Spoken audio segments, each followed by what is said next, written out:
भारत के उत्तरी छोर पर पाकिस्तान की खुराफात, गुब्बारों के साथ पाकिस्तानी झंडे उड़कर पहुंचे उत्तरकाशी, जांच में जुटी स्थानीय खुफिया एजेंसियां।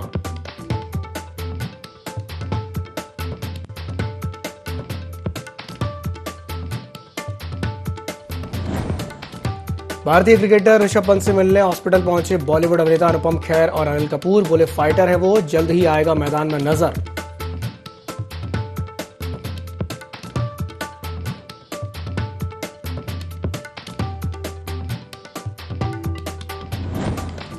उत्तरकाशी पुलिस ने स्मैक के साथ एक जेई को किया गिरफ्तार, कार्रवाई करने वाली पुलिस टीम को किया सम्मानित।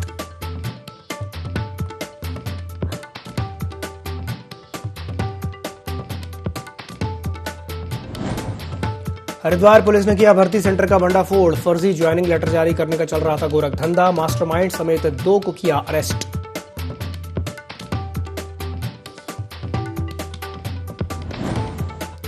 अवैध शराब के खिलाफ लोहाघाट पुलिस की कार्रवाई जारी, ऑपरेशन क्रैकडाउन के तहत रेस्टोरेंट में छापा मारकर 112 पेटी अवैध शराब की बरामद, शराब तस्कर को भी किया गिरफ्तार।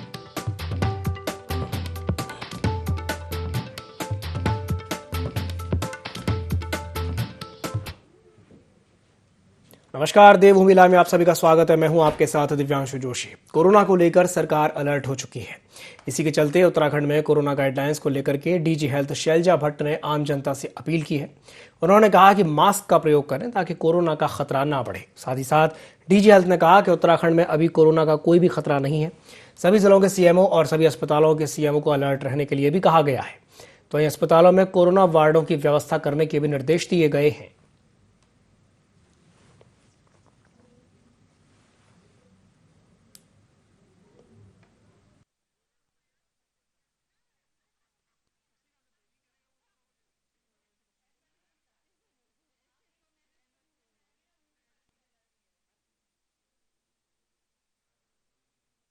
सभी लोगों से मेरा एक ही अनुरोध है कि मास्क जरूर लगाएं और कोविड अप्रोप्रिएट बिहेवियर का पालन करें। हाथों को सैनिटाइज करें या साबुन और पानी से भी हाथों को धोया जा सकता है। एक उचित अंतराल पर हाथ धोएं और मास्क का लगाना सुनिश्चित करें। खटीमा पुलिस ने बड़ी कार्रवाई को अंजाम दिया है। पुलिस ने फरार चल रहे 2 चोरों को गिरफ्तार कर लिया है। दरअसल बीते दिनों खटीमा नगर स्थित ईस्टर इंडस्ट्रीज लिमिटेड फैक्ट्री से एल्यूमिनियम डस्ट स्क्रैप चोरी होने का एक मामला सामने आया था, जिसके बाद से ही पुलिस लगातार मामले की जांच में जुटी हुई थी। तो वहीं अब पुलिस ने कार्रवाई करते हुए चोरों को गिरफ्तार करके उनके कब्जे से चोरी का माल और वाहन जब्त किया है।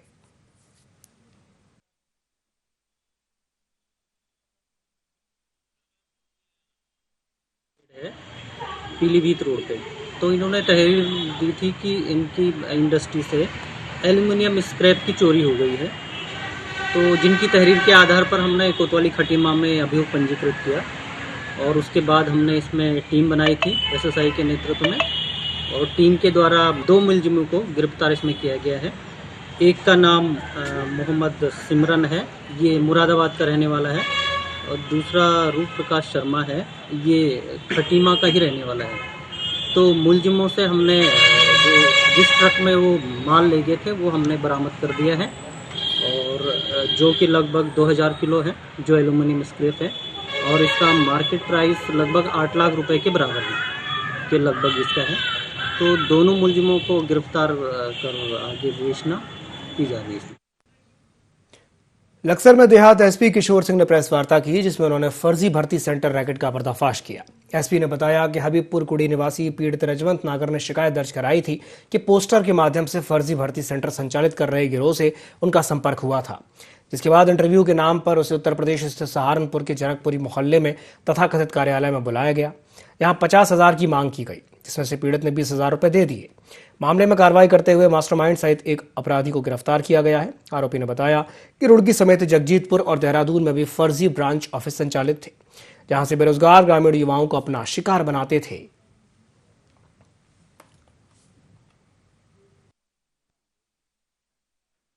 जानकारी मिली कि कुछ लोग हैं जो गांव में पर्चे चिपकाते हैं और उसके बाद उनको भर्ती करने के नाम पर उनसे पैसों की डिमांड की जाती है, और इस तरह से ठगी की कार्रवाई को अंजाम दिया जा रहा है। इस सूचना पर एसएसपी सर के निर्देश पर इंस्पेक्टर लक्सर अमरजीत सिंह के नेतृत्व में टीमों का गठन किया गया, और उक्त टीम के द्वारा अच्छी कार्रवाई करते हुए जनकपुर सहारनपुर से विपिन सिंह को गिरफ्तार किया गया और जनकपुरी सहारनपुर से साकिब को गिरफ्तार किया गया।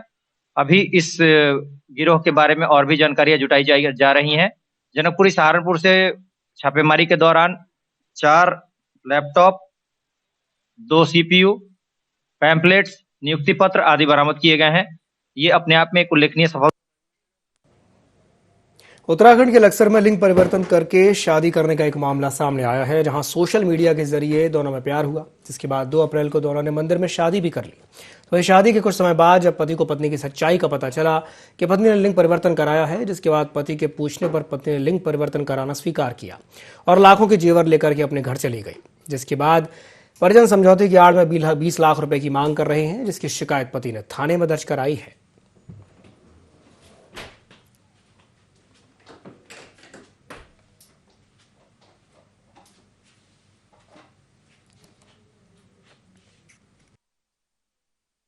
जो महिला और पुरुष हैं उनका परिचय हुआ फेसबुक के माध्यम से और दोनों ने बाद में शादी कर ली। लक्ष्य क्षेत्र में निवासरत हो गए वो। और बाद में जब पता चला, इनके बारे में पता चला, तो ये हुआ कि जो फीमेल है उसके द्वारा सेक्स चेंज करके जो है वो करवाया गया था और उसकी जानकारी नहीं दी गई थी।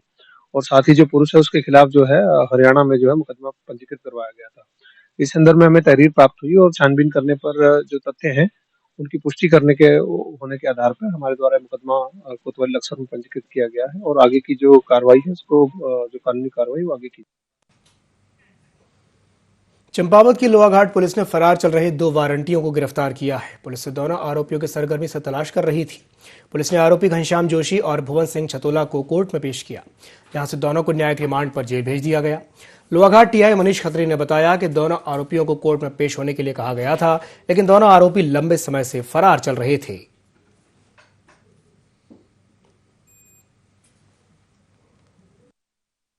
चंपावत के आदेशानुसार ये जो हमारा ऑपरेशन चक्रव्यूह चलाया जा रहा है, जो फरार घोषित अपराधी हैं और जो वारंटी है इनकी गिरफ्तारी है।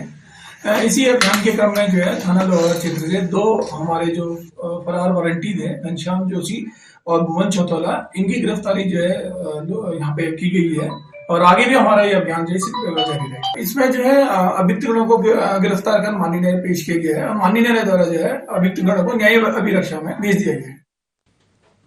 लोहाघाट में मादक पदार्थों की रोकथाम के लिए ऑपरेशन क्रैकडाउन के तहत ताबड़तोड़ कार्रवाई जारी है। एसओ मनीष खत्री के निर्देश पर एसआई सुष्मिता राणा ने पुलिस टीम के साथ बस स्टेशन के पास बोहरा रेस्टोरेंट में छापा मारा। पुलिस ने 112 क्वार्टर अवैध शराब बरामद करके शराब तस्कर को भी गिरफ्तार कर लिया है। एसओ खत्री ने बताया कि मुखबिर की सूचना पर छापा मारा गया है। आगे भी नशे के सौदागरों के खिलाफ कार्रवाई लगातार जारी रहेगी।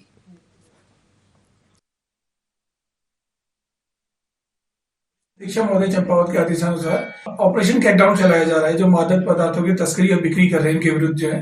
और इसी अभियान के क्रम में जो है लोहागढ़ पुलिस के द्वारा जो है एक अभियुक्त है प्रदीप सिंह, इसको गिरफ्तार किया गया है और इसके पास 112 बोतल शराब बरामद की गई है और इसके खिलाफ हम लोग के द्वारा मुकदमा दर्ज कर आवश्यक वैधानिक कार्रवाई की जा रही है। ऊधम सिंह नगर के किच्छा में राजनीति का माहौल गरमाया हुआ है, जहां विधायक पूर्व विधायक पर विकास का झूठा श्रेय लेने में लगे हुए हैं। विधायक प्रतिनिधि ने पूर्व विधायक राजेश शुक्ला पर झूठा श्रेय लेने के आरोप लगाए हैं, जिन्होंने सड़क निर्माण को लेकर मुख्यमंत्री पुष्कर सिंह धामी को मांग पत्र सौंपा है। विधायक प्रतिनिधि ने बताया कि जिन प्रस्तावों को लेकर पूर्व विधायक ने सीएम धामी को मांग पत्र सौंपा है, उन सड़कों की स्वीकृति 6 महीने पहले ही मिल चुकी है। सड़कों का एस्टीमेट भी तैयार हो चुका है। अगर उन्हें इतनी ही चिंता है तो वे विकास कार्यों को चालू करने को लेकर सीएम से बातचीत करें।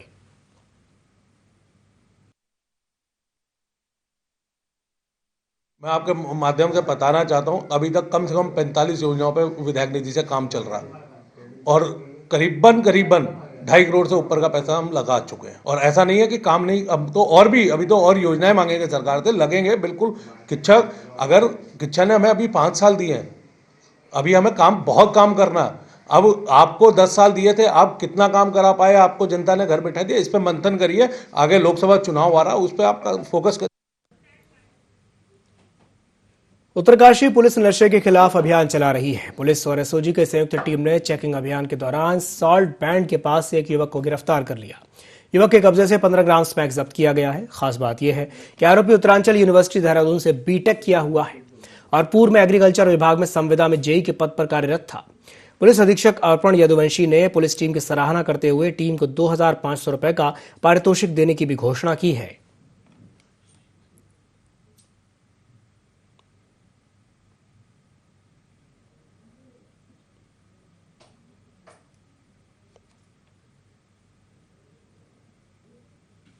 ड्रग्स फ्री देवभूमि बाय 2025 उसी के अभियान को आगे बढ़ाते हुए उत्तरकाशी पुलिस ने आज एक स्मैक तस्कर को गिरफ्तार किया है, जिससे जब तलाशी ली गई उसके पास लगभग 15 ग्राम अवैध स्मैक बरामद की गई है और ये गुफियारा उत्तरकाशी का रहने वाला है।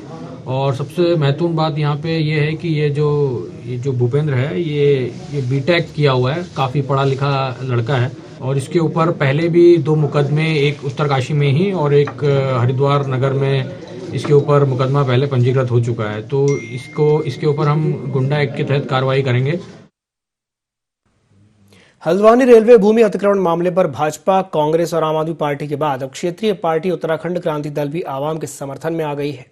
यूकेडी के केंद्रीय संगठन मंत्री श्याम सिंह नेगी ने वनभूलपुरा वासियों के समर्थन में आकर राज्य सरकार से उनके विस्थापित कराए जाने की मांग की है। उन्होंने कहा कि जब रेलवे की भूमि पर लोग बस रहे थे तो रेलवे प्रशासन और जिला प्रशासन कहां था? पहले उन्हें बसाया जाता है और फिर उन्हें उजाड़ने की कार्रवाई की जाती है। अगर वनभूलपुरा वासियों पर अतिक्रमण की कार्रवाई की जाती है तो संबंधित अधिकारियों पर भी कार्रवाई होनी चाहिए।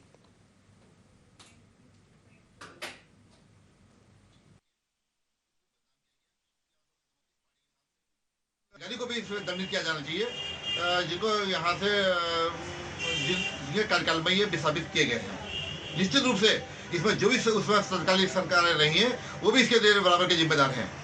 ये केवल दिल्ली के आदेश हैं, इनका कोई मानवीय मूल्य, जो मानवीय हमारी संवेदनाएं हैं, ये सरकार के खत्म हो चुकी है। जो मानवीय संवेदनाएं हैं कि हमें इसी में जाड़े और गर्मी का ध्यान रखना चाहिए, लेकिन मैं जब मानता हूँ ये तो जिम्मेदार है ही हैं जो यहाँ पर अतिक्रमण किए हुए बैठे हैं, लेकिन उसके लिए बराबर के नगर निगम, नगर पालिकाएं जो भी हैं जिनके कार्यकाल में ये विस्थापित हुए हैं वो भी बराबर के दोषी हैं, इनको भी दंडित किया जाना चाहिए। सितारगंज पुलिस अपराधियों की धरपकड़ के लिए अभियान चला रही है। एसपी मनोज कात्याल ने पत्रकार वार्ता में बताया कि सितारगंज कोतवाली पुलिस टीम ने उत्तर प्रदेश के पीलीभीत निवासी सर्वेश कुमार और अमरोहा के रहने वाले मोहम्मद असलम को गिरफ्तार किया है। दोनों ही आरोपी चोरी के मामले में फरार चल रहे थे।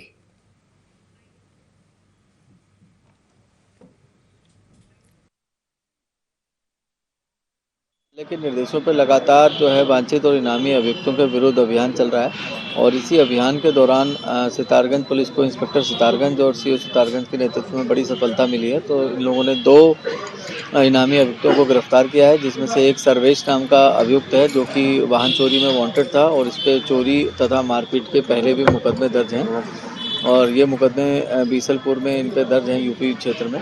और साथ में दूसरा अभियुक्त जो है ये आलम है, ये एक 406 यानी अमानत में खयानत के मामले में वांटेड था और इन दोनों के अभियुक्तों की गिरफ्तारी से अपराध में निश्चित रूप से कमी आएगी और इन टीम ने बहुत अच्छा काम किया इंस्पेक्टर सितारगंज और सीओ सितारगंज के नेतृत्व में।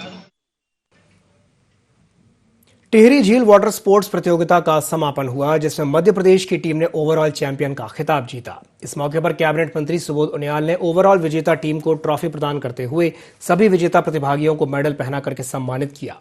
इस मौके पर मंत्री सुबोध उनियाल ने कहा कि भविष्य में कायाकिंग एंड कैनोइंग एकेडमी खुलने से टिहरी और उत्तराखंड के स्थानीय युवाओं को यहां पर प्रशिक्षण दिया जाएगा, ताकि युवा ओलंपिक और एशियन चैंपियनशिप जैसी विश्व स्तरीय प्रतियोगिताओं में अपनी प्रतिभा को दिखा सकेंगे। तो वहीं टीएचडीसी के अपर महाप्रबंधक डॉक्टर एएन त्रिपाठी ने कहा कि टीएचडीसी ने पहली बार वाटर स्पोर्ट्स कप का आयोजन किया है। निकट भविष्य में यहां पर विश्व स्तरीय प्रतियोगिताएं आयोजित की जाएंगी और निश्चित तौर पर टिहरी झील पूरी दुनिया में एक प्रमुख साहसिक खेलों का केंद्र बनेगा।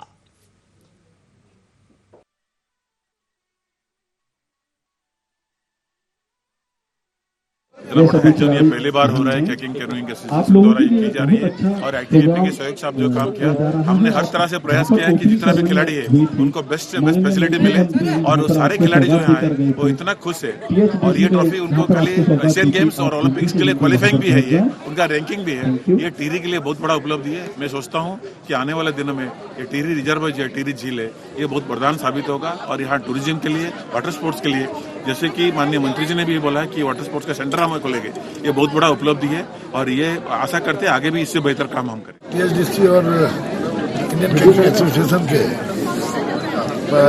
सहयोग से और जिसमें इंडियन ओलंपिक एसोसिएशन का भी पार्टिसिपेशन है, ये एक राष्ट्रीय स्तर का यहाँ पर प्रतियोगिता की गई।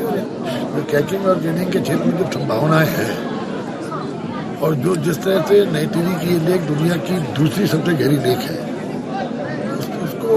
मुझे लगता है अब उसके दिन अब ठीक लगने लगे कि अब उसके दिन सुधरेंगे, क्योंकि प्रयास में जब प्राइवेट सेक्टर के जो प्रयास होते हैं वो ज़्यादा मैं समझता हूँ तेजी से चलते हैं, और जब गवर्नमेंट सेक्टर में तेजी होती है तो उसकी गति नहीं मिल पाती।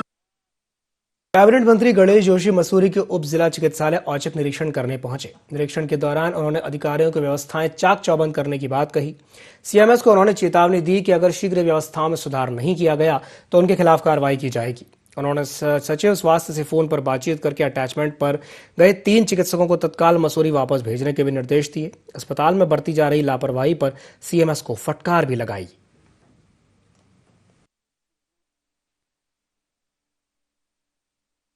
स्वास्थ्य सेवाएं उपलब्ध करना सरकार की जिम्मेदारी है, और ऐसे में यहाँ की व्यवस्था दुरुस्त न हो ये चिंता का विषय है।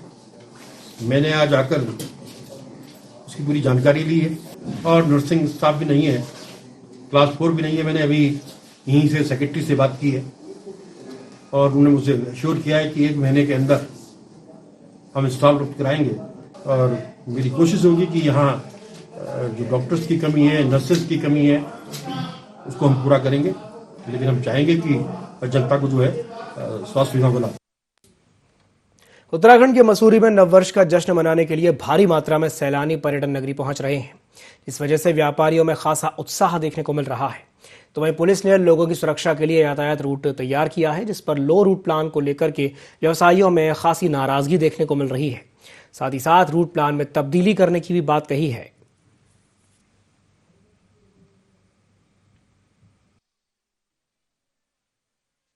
और कल फूड कार्निवल भी था तो एकदम मस्त था। नहीं, कल निकल जाएंगे हम। एक्चुअली हम दिल्ली में मनाएंगे।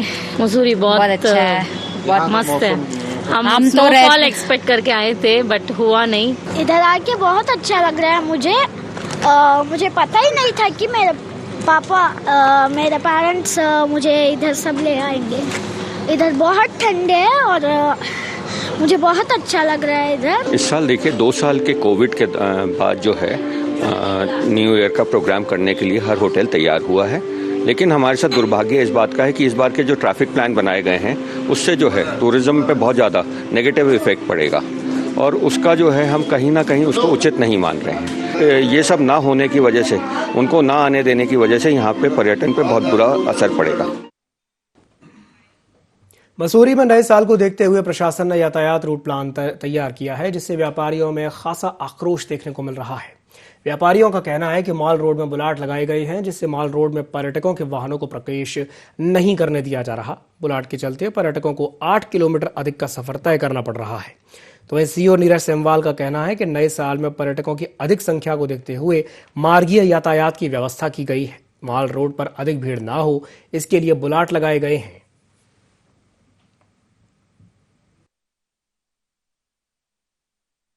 देखा जा रहा है कि यकायक प्रशासन द्वारा एक ट्रैफिक प्लान बना दिया गया है, और इस ट्रैफिक प्लान को बनाने से पहले एक चीज़ देखी गई है कि पूर्व में ऐसा होता था कि सभी संस्थाओं को, जिसमें ट्रेड एसोसिएशन और होटलेशन होती थी, उनको कॉन्फिडेंस में लेके ये प्लान बनाया जाता था। लेकिन इस बार यकायक प्रशासन द्वारा कुछ अधिकारियों जो भी इसमें से रहे होंगे, उन्होंने एक प्लान बना दिया जो कि प्रैक्टिकली पॉसिबल नहीं है। प्रैक्टिकली उसमें देखने में बहुत ज़्यादा दिक्कत आ रही है, और जिस हिसाब से यहाँ पे पर्यटक आ रहे हैं, एक चीज़ और देखी जा रही है कि सिर्फ उन्हीं पर्यटकों को छोड़ा जा रहा है जिनके पास ऑनलाइन बुकिंग है, क्योंकि अधिकांश मसूरी में कई छोटे होम स्टेज भी हैं, गेस्ट हाउसेज भी हैं जो ऑनलाइन व्यवसाय नहीं करते हैं। न्यू ईयर आया था 2 साल बाद, तो एक उम्मीद थी स्थानीय दुकानदारों को, पर होटेलियर्स को, कि कहीं ना कहीं इसमें दुकानदार भी हैं, टैक्सी वाले भी हैं, रिक्शे वाले, सभी लोगों को एक उम्मीद थी कि हमारी आर्थिकी चलेगी। हमने एक ट्रैफिक प्लान जारी किया है। इसके तहत हमने जो लाइब्रेरी चौक वाला जो पॉइंट है, जो बोटल नेक है, जिसमें गाड़ियां अक्सर फंस जाती थी और लंबी लंबी लाइन लग जाती थी, उससे रियायत देने के लिए हमने यहाँ पर 1 वे लूप की व्यवस्था की है। 1 वे व्यवस्था यहाँ पर हमने प्रायोगिक रूप से शुरू की है गांधी चौक पर। इसमें जिन लोगों को असुविधा हो रही है, उनके असुविधा का ध्यान रखते हुए हमने ये रियायत की है कि अगर किसी को मॉल रोड जाना है तो वो गांधी चौक पर से हम उसको फैसिलिटी दे रहे हैं, या अगर इस गांधी चौक से बहुत नजदीक उसका होटल है तो वहाँ पर हम उसको एक्सेस प्रोवाइड करा दे रहे हैं। और नए वर्ष की जहाँ तैयारियों की बात है, तो नए वर्ष में एक ट्रैफिक प्लान हम लोगों ने बना रखा है। एक तो ये 1 वे लूप व्यवस्था हमने स्टार्ट कर रखी है। दूसरा, जितनी भी गाड़ियाँ मॉल रोड में जिन गाड़ियों को जाना है, वो उसको हम लोग कैमल बैग के से होते हुए 1 वे के माध्यम से उनको भेज रहे हैं। और गाड़ियों को 5 बजे से लेकर 10 बजे तक, इवनिंग का जो टाइम है, उसको हमने पूरी तरह से ब्लॉक कर दिया कि 5 बजे से 10 बजे तक मॉल रोड पर वाहनों की आवाजाही पूर्ण रूप से बंद रहेगी। लोहाघाट में चल रहे विंटर फेस्टिवल पर प्रशासन ने रोक लगा दी है, जिससे ग्रामीणों में खासा आक्रोश है। ग्रामीणों का कहना है कि फेस्टिवल में ग्रामीण क्षेत्र की जनता को सस्ते दामों में सामान मिलता है और बच्चों का मनोरंजन होता है। इस तरह से विंटर फेस्टिवल को बंद करना न्याय संगत नहीं है। ग्रामीणों ने एसडीएम रिंकू बिष्ट को ज्ञापन सौंपकर विंटर फेस्टिवल शुरू करने की मांग की है और मांग पूरी न होने पर आंदोलन की चेतावनी दी है। गौरतलब है कि फेस्टिवल संचालकों के पास अनुमति न होने के चलते प्रशासन ने उद्घाटन के एक दिन बाद ही विंटर फेस्टिवल पर रोक लगा दी थी।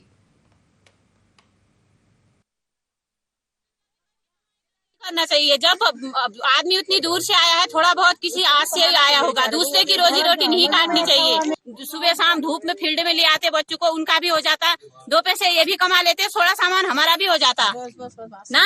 कोरोना आया, लॉकडाउन आया, कितनी जनता परेशान हुई कि नहीं हुई। लगना चाहिए भैया, बिल्कुल हमारी मर्जी से तो हम नहीं हटने देंगे। व्यापार संघ ने जो विरोध किया था उसमें तो वो तो होना नहीं चाहिए था कायदे के हिसाब से, क्योंकि यह है ग्राम पंचायत का मामला था और ग्राम पंचायत में वो मेला स्थगित हो रहा था।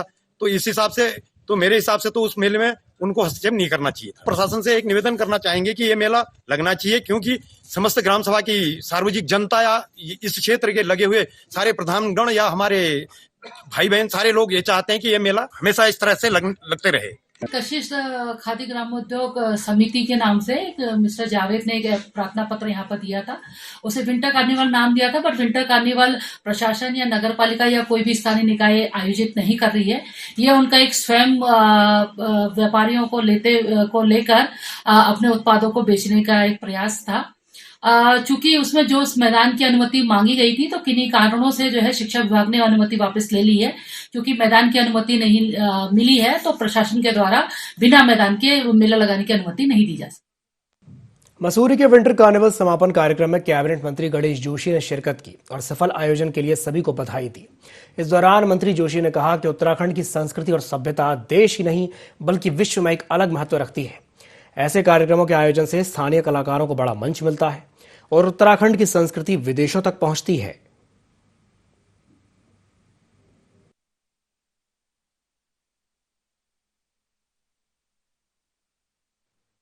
कार्निवाल के माध्यम से हमारी संस्कृति का आदान प्रदान होता है और जैसा मैंने अभी कहा कि सबसे रिच अगर कल्चर हुए तो हमारे उत्तराखंड की है, जिसमें साक्षात देवी देवता जब हम जागर लगाते हैं तो धरती पर आ जाते हैं। ऐसी हमारी संस्कृति है और इस प्रकार के आयोजन के माध्यम से संस्कृति का प्रचार प्रसार होता है। समाज के हर वर्ग ने इसमें अपनी भागीदारी सुनिश्चित की है। यही कारण है कि ये कार्यक्रम सफल हुआ है और मैं आगे इसके उज्जवल भविष्य की कामना करता हूं। इसी के साथ बुलेटिन में फिलहाल के लिए इतना ही। दीजिए इजाजत। नमस्कार।